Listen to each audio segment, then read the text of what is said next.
অধিকার, সামাজিক ন্যায় বিচার, গণতন্ত্র এবং একটি পরিপূর্ণ জীবনের জন্য গণহত্যা, ধ্বংস, বিশৃঙ্খলা ও জীবাশ্ম জ্বালানির বিরুদ্ধে আমাদের সরাসরি অবস্থান গ্রহণ করতে হবে।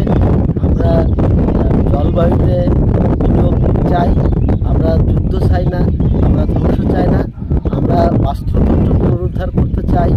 আমরা মনে করি যে এই একটি ন্যায্য জ্বালানি রূপান্তর ঘটাতে হবে এবং জীবাশ্ম জ্বালানির কবল থেকে এই পৃথিবীতে একটি নমনযোগ্য জ্বালানি ব্যবস্থা গড়ে তুলতে হবে এবং হত্যা, ধ্বংস, গণহত্যা মুক্ত পৃথিবী চাই, যুদ্ধ নয়, শান্তি চাই। এবং আগামী এই সেপ্টেম্বরে জাতিসংঘের সাধারণ পরিষদ সভা হবে।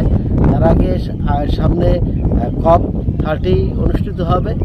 আমরা এই প্রাক্কালে, জাতিসংঘের সাধারণ সভার এই প্রাক্কালে আমরা জীবাশ্ম জ্বালানি মুক্ত নবায়নযোগ্য একটি জ্বালানি পৃথিবীতে দেখতে চাই।